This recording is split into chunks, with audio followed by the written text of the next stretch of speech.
A mí me toca lo más difícil. Uy. Cuando usted va a presentar a alguien como Soto Jiménez, déjame ese. Yo agarré 3 libros ahí y empecé a ver. Y Damián ahorita me dijo, cuando yo vi el currículo del hombre, ¿cómo fue, Damián, que me dijo? La bibliografía. ¿Y cómo fue que me dijiste? ¿Qué pasó? La cosa es verla separada y cuando la ves juntas. Impresiona, ¿verdad? Impresiona. Ahora, señores, no es casual que yo haya agarrado este libro para leer algo, ¿eh? No es casual. ¿Okay? Es un asunto que mis emociones, la energía. Simplemente voy a decirle 3 cosas de él. Número 1, es un amigo fiel. Un amigo fiel. Número 2, es un intelectual, a carta cabal, o sea, está mostrado y demostrado que es un intelectual. Y número 3, ha sido un militar que llegó a la cúspide de cualquier militar. El militar lo que sueña es ser ministro de las Fuerzas Armadas, ¿verdad? Y eso él lo fue. Me voy a ahorrar todo lo otro, ¿verdad? Porque él pasó por muchas cosas que lo hicieron llegar a ser ministro de las Fuerzas Armadas. Luego embajador, entre otras cosas, ¿no? Pero aquí hay algunos de sus libros.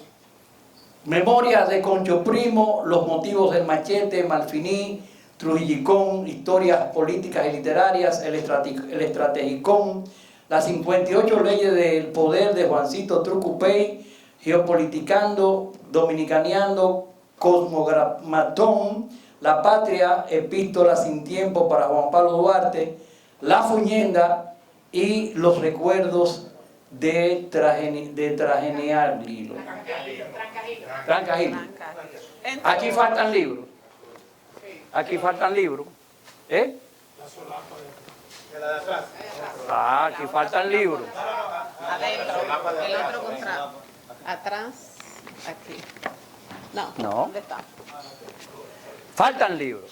Yo lo que sé es que faltan libros. Entre otros. Yo no sé porque faltan libros. Si hay alguien que lo sabe, soy yo. Él, le advierto que él es tímido. No le gusta hablar mucho, es parco en la palabra.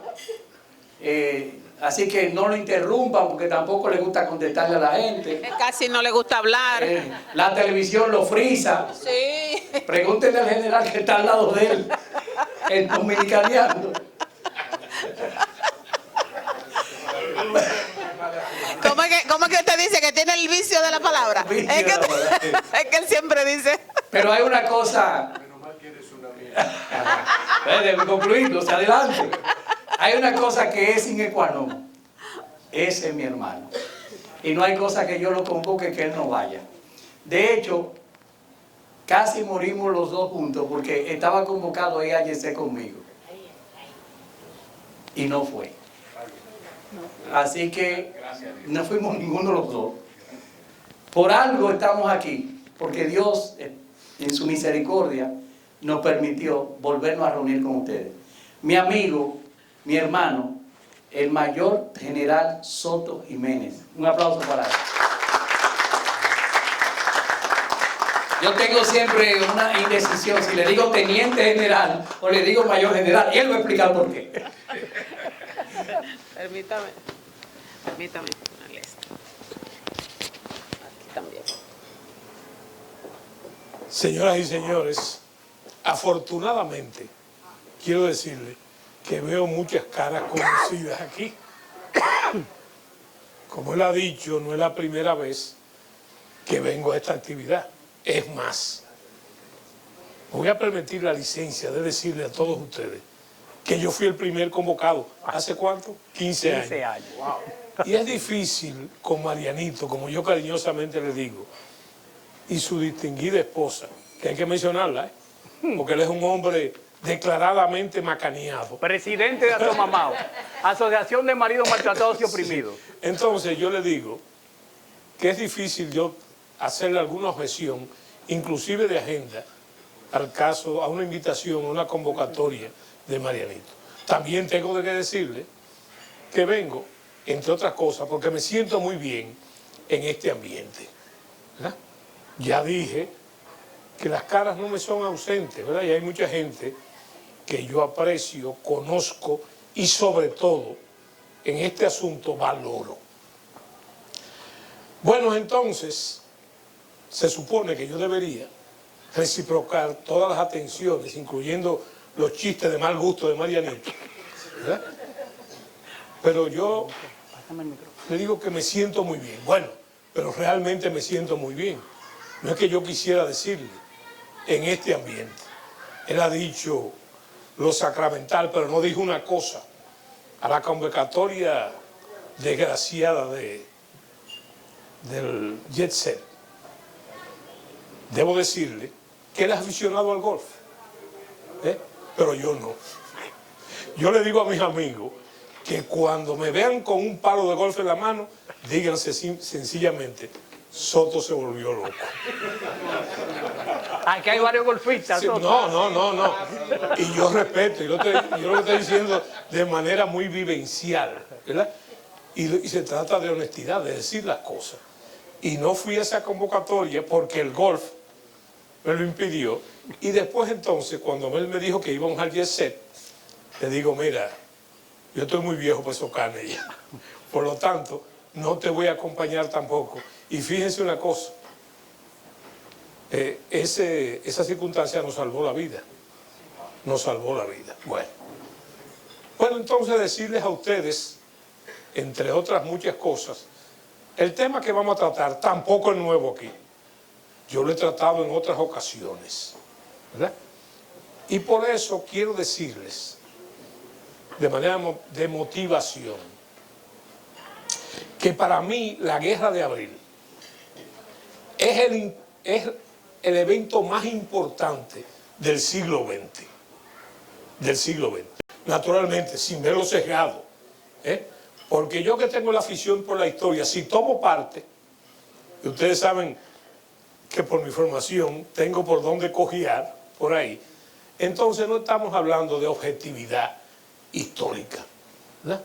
Y yo vengo a tener con ustedes un conversatorio sobre el hecho, pero viéndolo sobre todo desde el punto de vista más objetivo, sin tomar parte, que me es muy difícil no tomar parte, ¿verdad?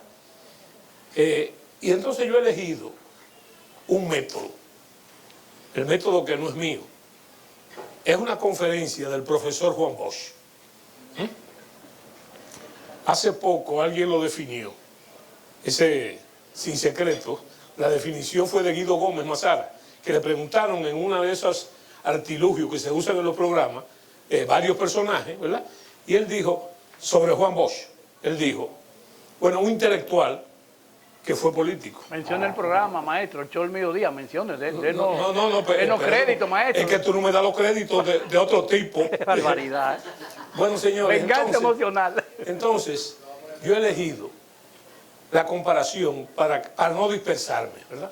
Porque este es un tema que se cogería mucho tiempo y yo tengo terror por dispersarme, ¿verdad? No intelectualmente. Es como si usted saliera para Bonao, se fuera a Villamella primero, después se fuera a la Victoria para llegar a Bonao. Y yo creo que en función al objetivo debemos ser lo más directo posible.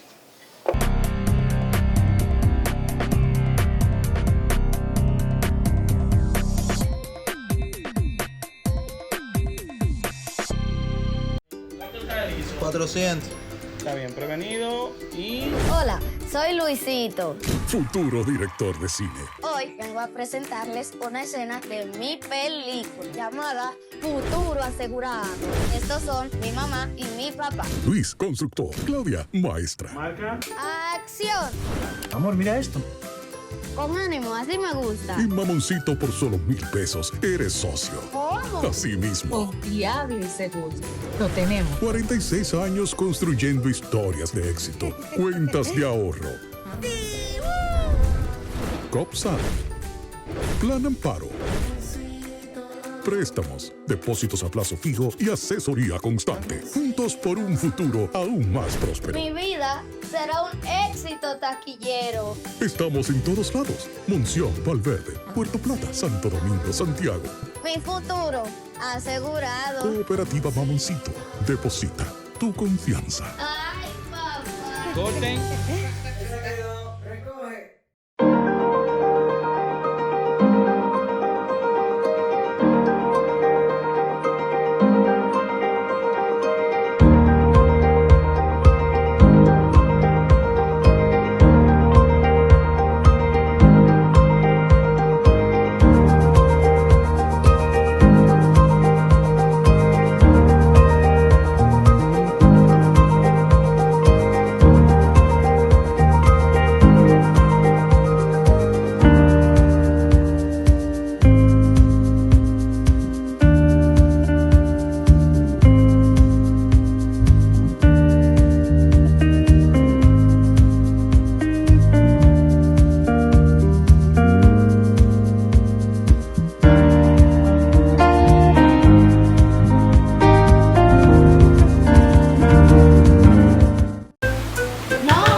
Ahí se ve. Llegó la fibra de Win, llegó la ¿Y fibra, ahora? siempre conectado con internet prepago. Llegó la fibra de Win, llegó la fibra, siempre conectado con internet prepago. Llegó la fibra Win, llegó la fibra Win. Por todos lados, siempre yo estoy conectado. Llegó la fibra Win, llegó la fibra Win. Por todos lados, internet por todos lados. Llegó la fibra Win, llegó la fibra Win. Por todos lados, siempre yo estoy conectado. Conecta tu hogar a toda velocidad con el internet fibra óptica de Win.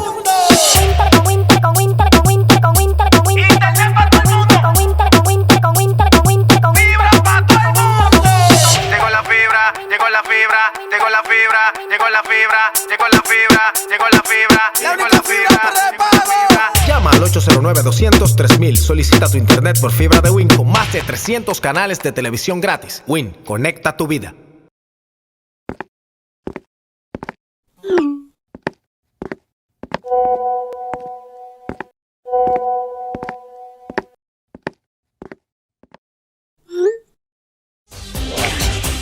¿Has visto por qué somos la nueva televisión? Más moderna, dinámica, divertida, diferente, impactante, rompiendo moldes. Si aún no lo has entendido, agréganos a favorito y quédate con nuestra programación. Sí TV está en ti.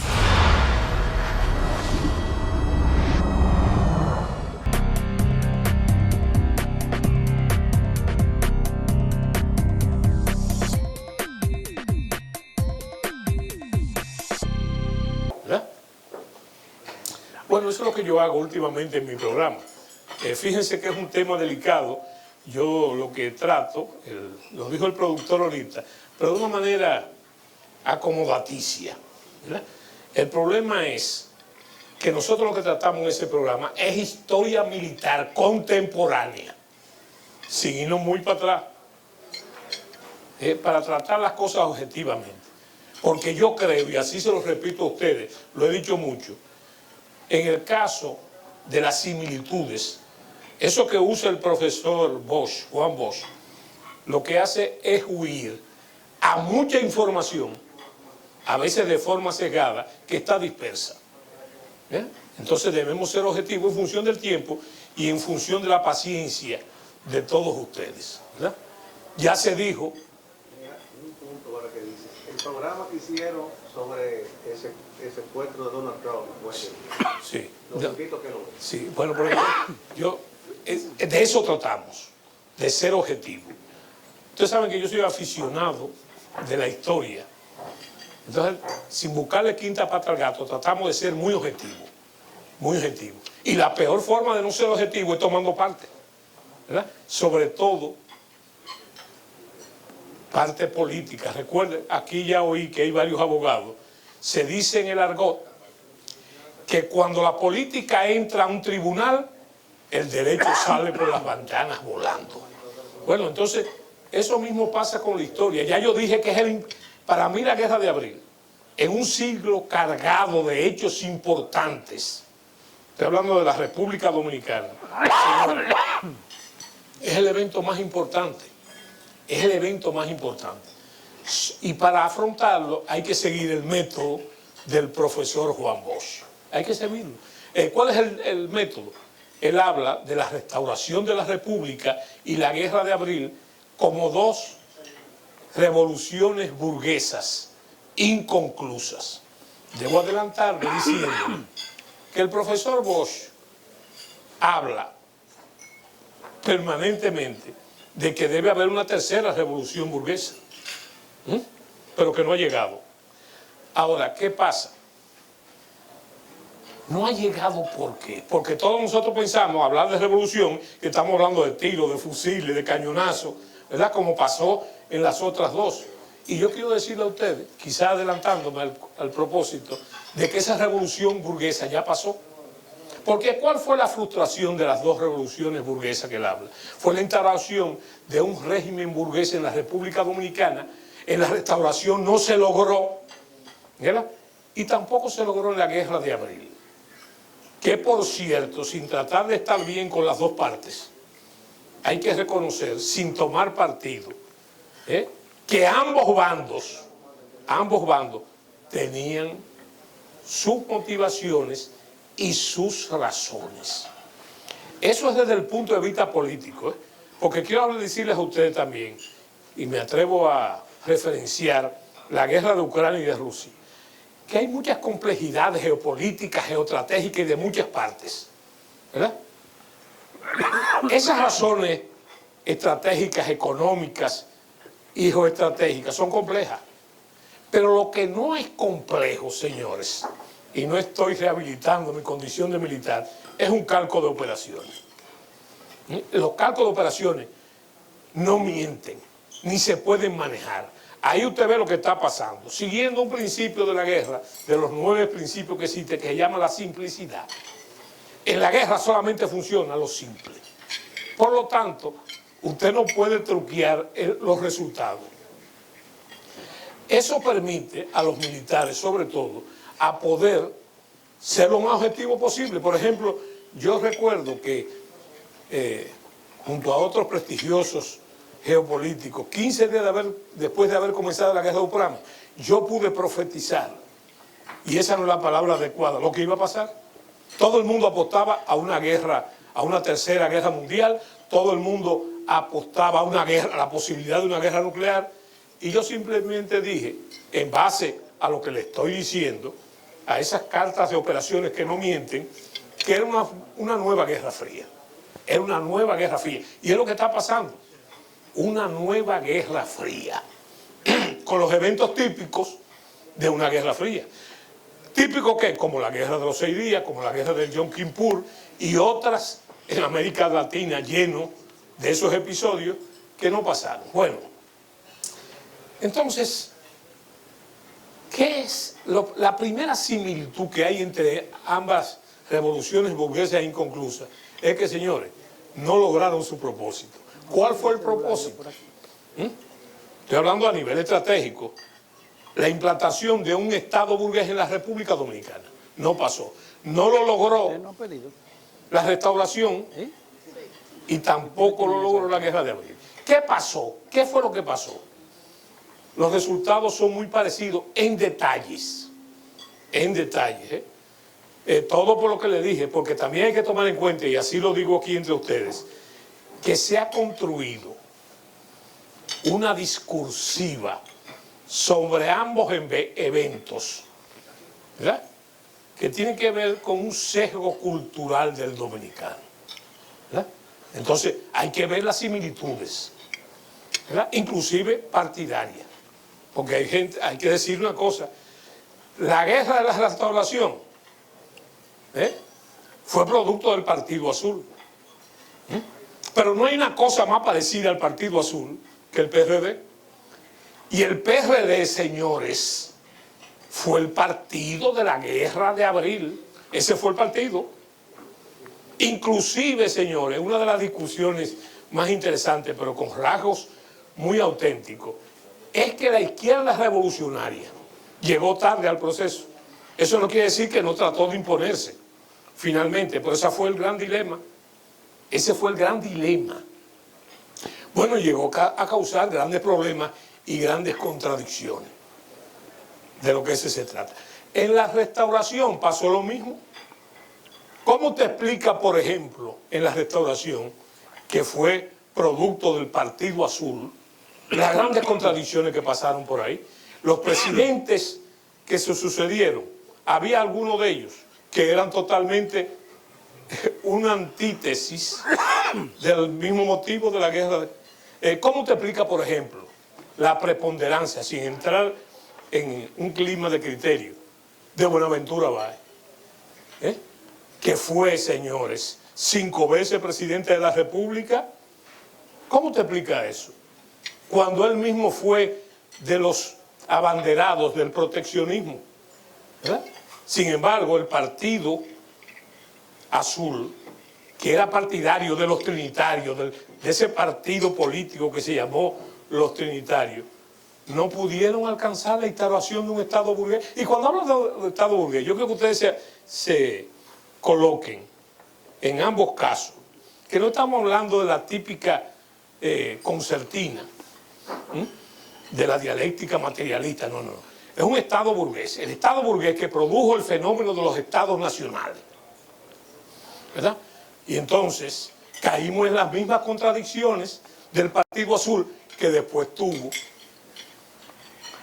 el PRD, la misma, ¿verdad? Y entonces yo quiero enfocarme en esos detalles. ¿Ha sido la única vez que se ha producido en la historia dominicana? No es así.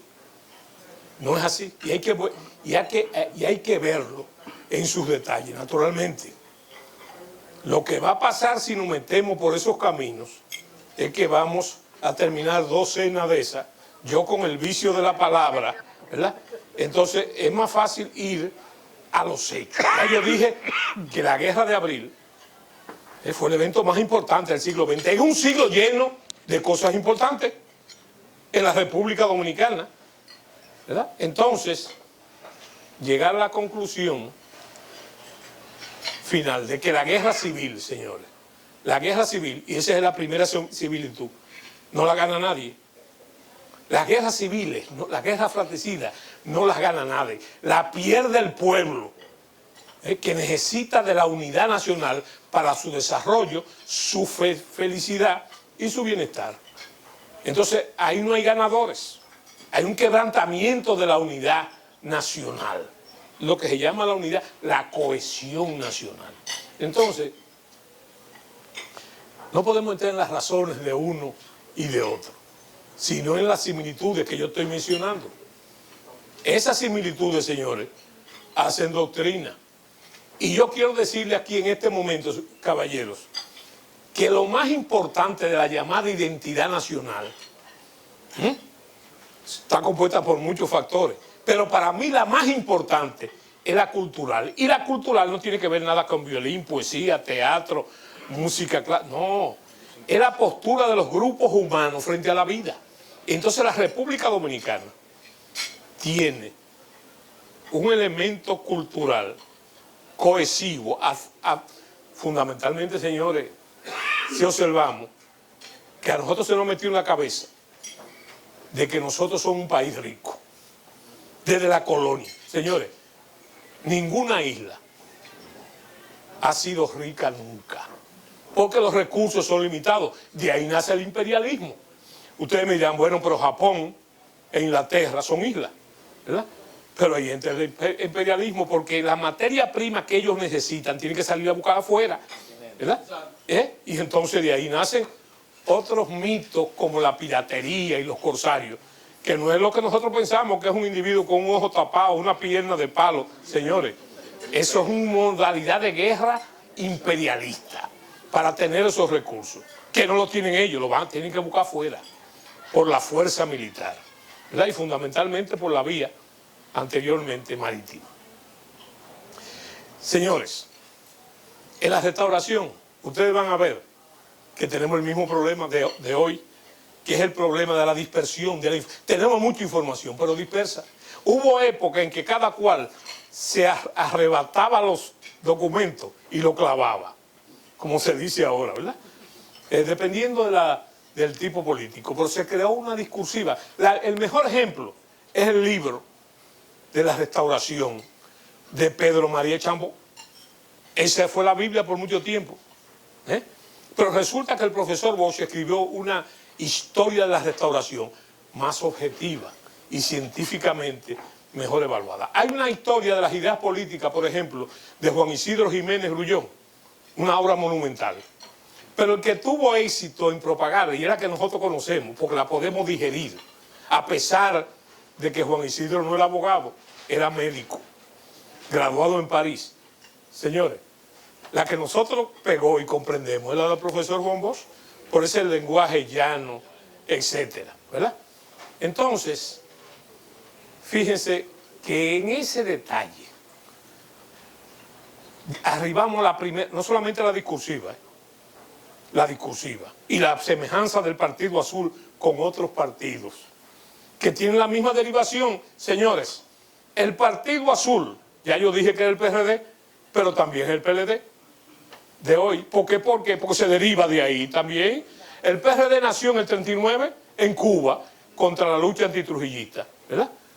Pero señores, a los pocos meses estaba dividido ya. Estaba dividido en lo mismo que ustedes han conocido en todos estos años. Hay un autor de varias obras que tiene un concepto muy interesante, que es Fidelio del Pradel. ¿Cuál es la importancia de Fidelio del Pradel? Que él pone a iniciarse el proceso de la Guerra de Abril a raíz de la muerte de Rafael Leonidas Trujillo Molina, ¿verdad? Y cómo él va observando, ¿verdad? Y notificando lo que está pasando. Y eso es muy importante, ¿verdad? Yo no estoy diciendo que él tiene la verdad absoluta, pero él lo ve desde el punto de vista marxista, ¿verdad? O de un hombre de la izquierda revolucionaria. Pero a mí lo que me interesa es la derivación que él hace. Sobre todo que ya yo le dije a ustedes que no fue como el profesor Bosch anunció que la tercera revolución burguesa sería la definitiva. ¿Qué pensamos todos los que estábamos aquí? Todos los que estamos aquí pensamos que se trata de cañonazos, de fusiles, de disparos y de... Pero resulta que eso pasó. Que eso pasó, ha venido pasando. Cualquiera de ustedes, sobre todo los que tienen cana en el pelo, tienen que comprender que esa revolución burguesa ha ido transcurriendo. Y no un solo gobierno. Maestro, me dejó fuera. Me dejó fuera. ¿Cómo así? Digo, los que tienen carne en el pelo. Yo No, porque tú te tiñes. Ese es el problema. Entonces, yo les digo a ustedes que la gran dificultad, y no pasó en un solo gobierno, porque muchos de ustedes han oído hablar de que el creador de la clase media, por ejemplo, fue el doctor Joaquín Balaguer, ¿verdad? Pero resulta que eso tampoco corresponde al doctor Joaquín Balaguer, sino que corresponde también a los gobiernos del PRD a partir de 78, que fueron creando lo que se llama la baja pequeña burguesía, no pobre, muy pobre, que es una división que hizo el profesor Bosch, sino que se fue creando. Yo creo, sin politiquería, ¿verdad?, que la completó el gobierno del PLD, sobre todo el profesor Leonel Fernández, creo yo. ¿Verdad? Si tú ves los estadios, cómo se ensanchó la sociedad, cómo se ensanchó, sin entrar en demagogia, cómo se expandió en todos los órdenes. Bueno, pero me voy a quedar ahí para que no se me vaya la dispersión que voy a decir, ¿verdad? Entonces, pero ha continuado eso. A mí hay una cosa que me molesta mucho, que digan que el país no ha progresado a partir de hace 64 años, ¿verdad? Señores, hemos progresado mucho y la democracia, no tenemos una democracia perfecta, pero tenemos una democracia imperfecta, pero posible, como dicen los franceses, potable, ¿verdad? Bueno, y seguimos en eso. ahí se cae la teoría que teníamos, que había mucha gente que la apoyaba, inclusive yo de los 30 años, aquí todo el mundo decíamos que cada 30 años aquí venía una cosa nueva, o pasaba un colapso, ¿verdad? Señores, de la muerte de Trujillo aquí han pasado 64 años, ¿dónde está el colapso? No hay colapso. Y ahí hay que marcar la guerra de abril. Y hay que marcarla en esa comparación con la guerra restauradora. Y lo que vino después. No solamente las contradicciones, sino el desarrollo, donde usted ve una continuidad. Hay muchos historiadores que pretenden hacer una continuidad de la política del siglo XIX con la política del siglo XX. ¿Verdad? Por ejemplo, las Fuerzas Armadas hacen un continuo, tratar de enlazar las glorias militares de la independencia y de la restauración con el aparato militar. Obvian un detalle interesante que habla el profesor Bosch. Y con ese detalle Bosch ganó las elecciones, para que ustedes conozcan el temperamento de los dominicanos, el temperamento de nosotros. Señores, yo creo que la genialidad, usted puede debatir si el profesor Bosch es un estadista. Lo que yo creo que es un gran organizador de partido. Un organizador de partido.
En el corazón del pueblo de Las Terrenas, Samaná, y a solo 2 pasos de una maravillosa playa de arena blanca, se encuentra la residencia del Paseo Apart Hotel.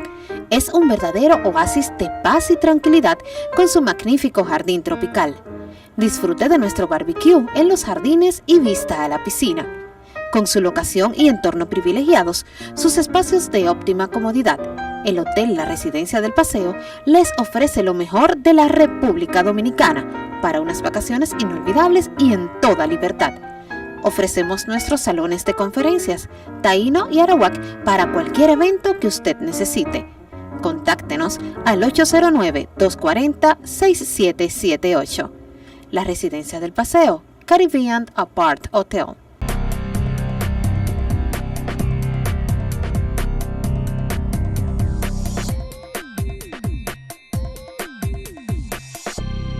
Yo creo que el momento más espectacular del profesor Juan Bosch es cuando llega del exilio en el 61 y él se da cuenta objetiva de la realidad.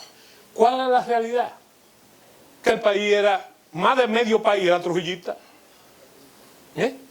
Bueno, hay estudiosos como don Roberto Casá que dicen que después de 31 años de propaganda y de bombardeo, Trujillo estaba alojado en la mente popular. Usted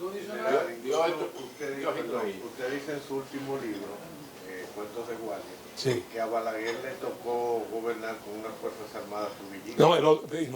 No lo digo yo, lo dice él mismo. En el último discurso político del doctor Balaguer, ¿verdad?, que fue en San Cristóbal, donde él fue candidato, él, fíjense lo que es la maestría de la política. No vamos a hacer la apología del doctor Balaguer, no vamos a hacer, sino ¿qué dice el doctor Balaguer en ese momento? Dice que él aceptaba los excesos que se cometieron en los 12 años, en el llamado régimen de los 12 años, pero había que comprender que él gobernó con una fuerza armada fundamentalmente trujillista. Que igual a este anticomunista. Claro, el recurso. Y otra cosa más delicada. Yo no creo que el doctor Balaguer nunca fue pro-norteamericano. Él se aprovechó de las circunstancias de la Guerra Fría, ¿verdad? Entonces, eso no lo disculpa, Marianito. Eso no lo disculpa. Cuando llegó Juan Bosch en el 61, encontró un país totalmente trujillista. No, yo te digo a ti que cuando él llegó en el 61, ¿verdad? Él se dio cuenta que el país, más de medio país era trujillista, ¿verdad? Y entonces, ¿qué hizo? Oye lo que hizo. Ahí cometo el error de dispersarme. ¿Qué dice el doctor Balaguer? El doctor Balaguer dice, primero, yo recuerdo que la primera comunidad que visitó el doctor Balaguer fue San José de Ocoa, cuando llegó y comenzó a hacer política. Recuérdense que las elecciones fueron en diciembre del 62. Resulta que él dice, públicamente, primero dice, que Rafael Leónidas Trujillo supo gobernar. Fue lo primero.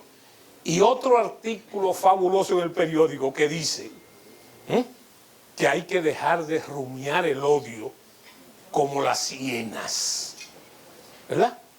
Muchos dicen que eso fue el elemento fundamental del borrón y cuenta nueva, pero eso va más allá del borrón y cuenta nueva. Fue que él se dio cuenta, y eso tiene número. Yo creo que fue que el doctor Balaguer ganó, Lluvere, con un 64%, las elecciones del 60.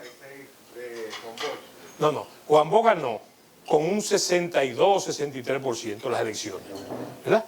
Pero resulta que el 40% de los que votaron por él eran trujillistas, ¿verdad? Mientras Viriato Fiallo decía de los látigos que había que pegarle a los trujillistas, ¿verdad? El profesor Bosch se lo quitó de arriba el látigo a ellos y votaron por él.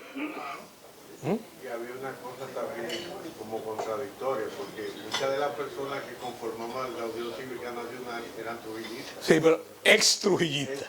Sí, y fíjate un detalle, coño, qué bueno que usted dijera eso, ¿verdad? Que yo lo he dicho muchas veces. El problema de esos gobiernos de facto, que no es uno solo, ¿verdad? Primero el Consejo de Estado, después vino el otro Consejo de Estado y finalmente el triunvirato, ¿verdad? Pero esa gente, yo digo, ¿verdad? Quizás una exageración mía, y que me perdonen los cívicos, yo pienso que lo único que tenía de popular, lo único que tenía que popular la Unión Cívica era el sombrerito de cana. Después eran, como dicen los americanos, the ruling class, ¿verdad?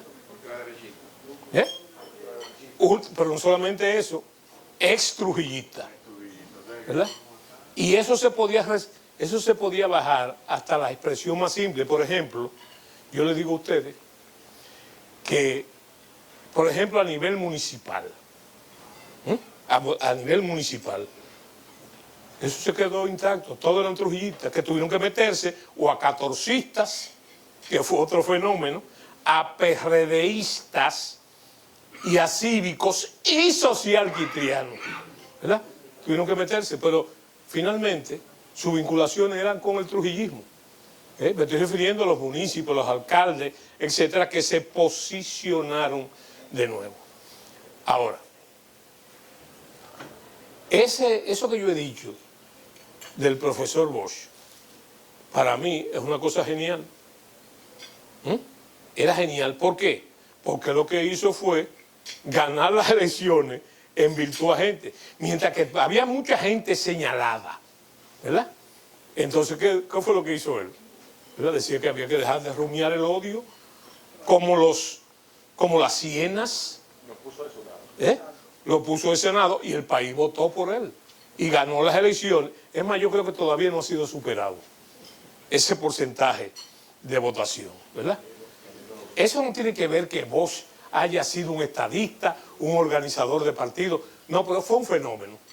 Y por eso supo aprovechar las circunstancias y ganó abrumadoramente las circunstancias. Porque hay otras cosas. Juan Bosch comenzó cuando llegó a visitar el país, a visitar todo el país, las comunidades. Ya yo dije que la primera fue San José de Ocoa, ¿verdad? ¿Con quién se reunía Bosch?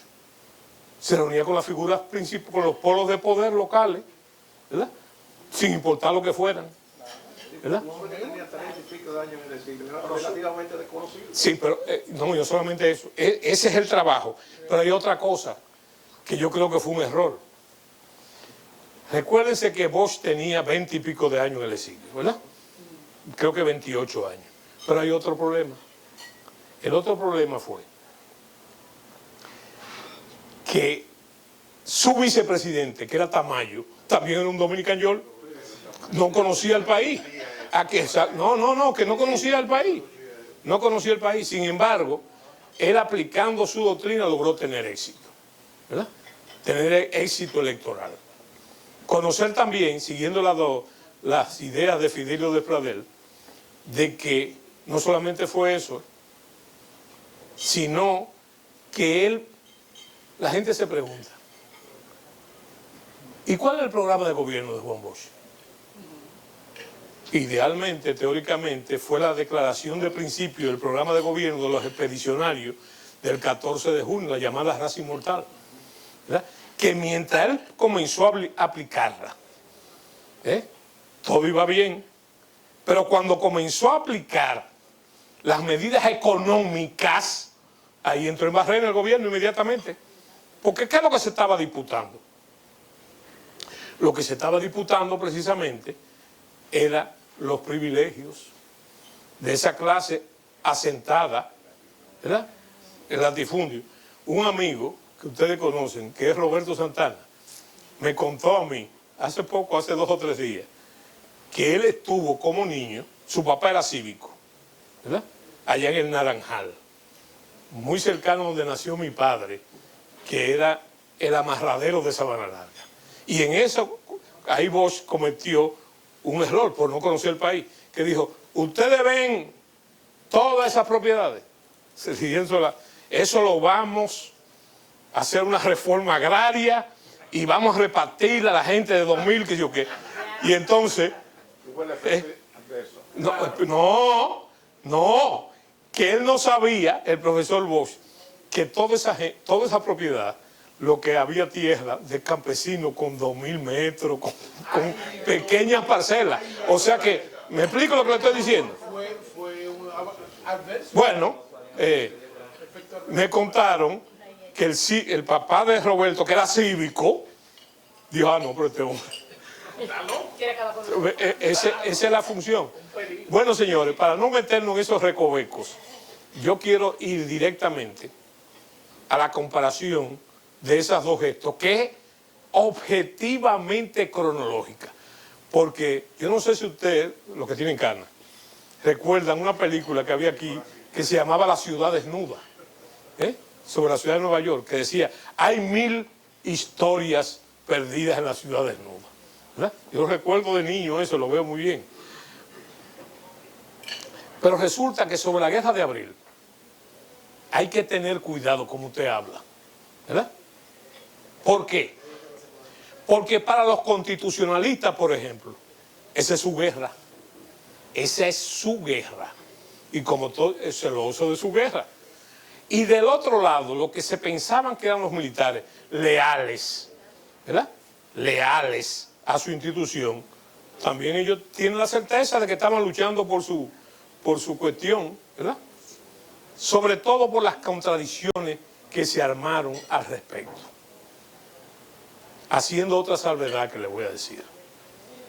El gran problema es que hay que tener cuidado para no meterse en camisa de 11 varas. ¿En qué sentido? Que si usted oye, para mí, la Guerra Fría, lo ganaron los militares y los Estados Unidos, ¿verdad? Pero la perdieron políticamente años después. Un ejemplo claro, en Nicaragua, la guerra sandinista, ¿verdad?, que destruyó el somocismo. Pero ¿qué pasó después? Que por la vía electoral perdieron el poder. No sé si me entienden. Y eso pasó en varios sitios, ¿verdad?, donde se ganó la Guerra Fría por la fuerza, a la vuelta, y ahí está Argentina metida también, a la vuelta de la esquina la ganaron por otro lado, ¿verdad? Ese fue el proceso.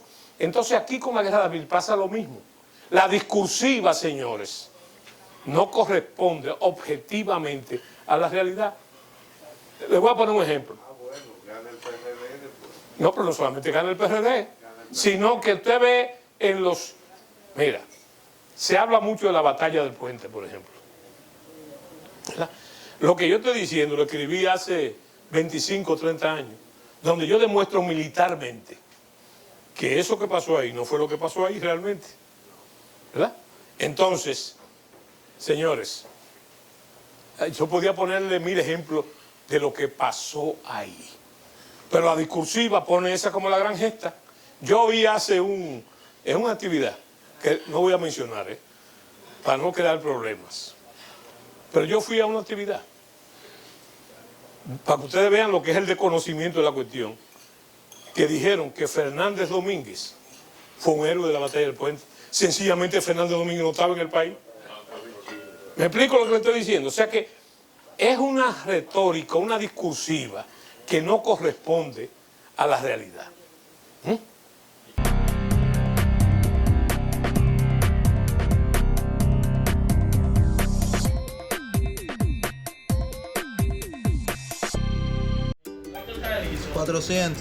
Está bien, prevenido y... Hola, soy Luisito. Futuro director de cine. Hoy vengo a presentarles una escena de mi película llamada Futuro Asegurado. Estos son mi mamá y mi papá. Luis, constructor. Claudia, maestra. Marca. ¡Acción! Amor, mira esto. Con ánimo, así me gusta. Y mamoncito, por solo 1000 pesos, eres socio. ¿Cómo? Así mismo. Confiable y seguro. Lo tenemos. 46 años construyendo historias de éxito. Cuentas de ahorro. COPSA. Plan Amparo. Préstamos, depósitos a plazo fijo y asesoría constante. Juntos por un futuro aún más próspero. Mi vida será un éxito taquillero. Estamos en todos lados. Monción, Valverde, Puerto Plata, Santo Domingo, Santiago. Mi futuro asegurado. Cooperativa Mamoncito. Deposita tu confianza. Ay, papá. Corten.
Ahí se ve.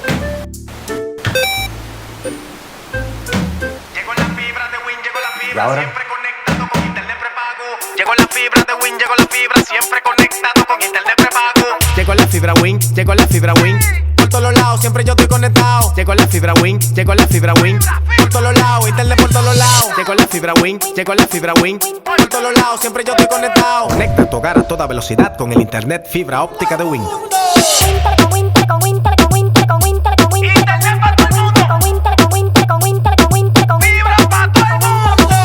Llegó la fibra, llegó la fibra, llegó la fibra, llegó la fibra, llegó la fibra, llegó la fibra. Llama al 809-200-3000. Solicita tu internet por fibra de Win con más de 300 canales de televisión gratis. Win, conecta tu vida.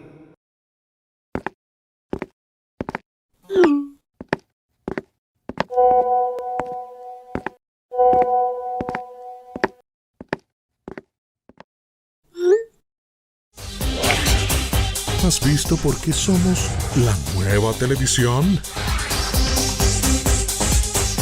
Más moderna, dinámica, divertida, diferente, impactante, rompiendo moldes. Si aún no lo has entendido, agréganos a Favorito y quédate con nuestra programación. CTV está en ti.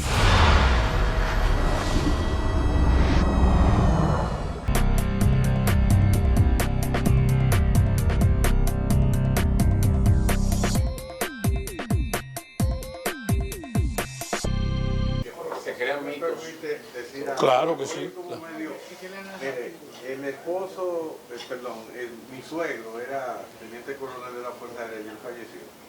Y él me dice que en la batalla del Puente Duarte, alguien que lo conocía le disparó. Porque él dice, pero ven acá, me disparó a los pies 2 veces, o sea, era como diciéndome que me vaya. Sí. O sea, que ahí todo el mundo tenía del otro lado. Mire, lo que le voy a decir, para corroborar lo que usted está diciendo. Por ejemplo, siempre se ha dicho que la Fuerza Aérea bombardeó el puente. No fue verdad. No fue verdad. Fue ametrallado el puente. Y usaron un cohete que, según los testigos de esos pilotos, tiraron al río. ¿Verdad? Si ahí hubiese usado bombas, la tragedia fuera terrible. Pero miren un detalle militar que voy a compartir con ustedes. Mira, el ataque de San Isidro era un ataque clásico. Era un ataque por el centro, por el puente, que tenía como cabeza los tanques, ¿verdad? Los tanques, porque se recuerda que San Isidro era un polo de poder, ¿verdad? Ahí estaba la artillería, los blindados, los paracaidistas, todo. Y el poder aéreo. Resulta que Trujillo compró esos tanques, que son los AMX-13, lo compró en alta mar. Iban, creo que para Argentina. Y él pudo traerlo para acá. Hubo un detalle. No tenían comunicaciones con la tropa, ¿verdad? Con la infantería. Entonces, ¿qué pasó? Dice la leyenda popular, la discursiva, que la gente del puente hicieron retroceder a los tanques. No fue verdad. No tenían con qué, pero además lo que pasó fue que en un momento dado ellos dejaron atrás la infantería, la dejaron desprotegida, ahí cayeron los heridos, ahí cayó por ejemplo el general Bochán herido, y yo conocí varios heridos que pasaron ahí, ¿verdad? Ninguno fatales. Y entonces, cuando los tanques se dieron cuenta, ¿qué hicieron?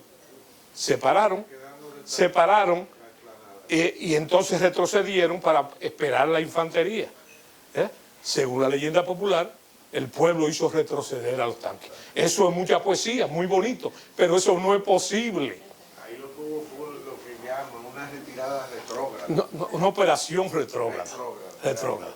Bueno, eso pasó solamente para ponerle un caso, de lo que pasó ahí. Bueno, pero en todo sentido, ¿cuál es la realidad? Que San Isidro pasó. No solamente pasó el puente, sino que llegó hasta la Duarte. Y el pueblo, para decirle un nombre, se retrocedió por el camino del camelleo por ahí, hacia Ciudad Nueva, el repliegue. O sea que esas son de las cosas, sin lastimar. ¿Qué es importante decir de la Guerra de Abril? Diferente a la restauración, que yo le quería decir que la restauración, que fue políticamente lo mismo, pero un detalle que no pasó en la Guerra de Abril. Señores, la guerra restauradora, en menos de 15 días, eso se regó por el país entero, la guerra, ¿verdad? Y de Capotillo a Santiago, eso no cogió una semana, se regó. La Guerra de Abril no salió de la ciudad intramuros, ¿verdad? Es más, según las memorias de Johnson, del presidente Johnson, él dice que él todos los días, ¿verdad?, en el grupo de crisis, y es público eso ya, preguntaban, ¿hay actividad en el interior? Y le decían que no.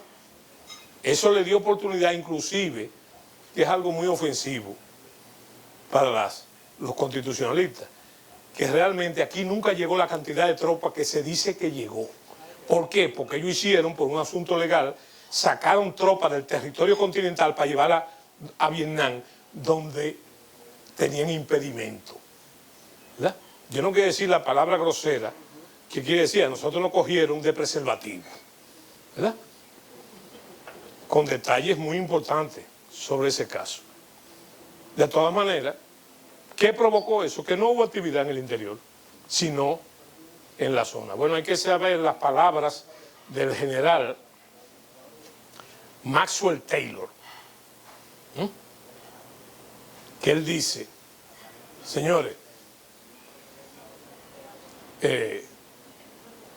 Y algo peor, el comandante Bruce Palmer, que es el comandante de toda la operación, cuando completaron el cerco de la ciudad, ¿qué dice Bruce Palmer? Anota en su diario, la guerra terminó.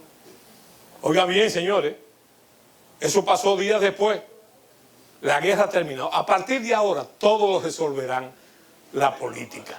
La política y la diplomacia. Esa es la realidad, ¿verdad? Naturalmente, eso es una verdad dura de ver. Si usted estudia las memorias de Johnson, también va a encontrar cosas muy duras, ¿verdad? Por ejemplo, hay un personaje que yo por respeto no voy a mencionar tampoco, que él dice, ese señor es peor que Trujillo, ¿verdad? Él quiere ahora que nosotros hagamos la operación limpieza, lo que fue la operación limpieza, y entonces las tropas dominicanas, ¿qué van a hacer? ¿Entiendes? Porque hubo esa intención. Entonces, señores, debemos entrar en los números para que ustedes comprendan que es el mismo asunto. Miren, señores, siguiendo a Fidelio de Pradel, ¿dónde están las raíces, según Fidelio de Pradel, de la guerra de abril?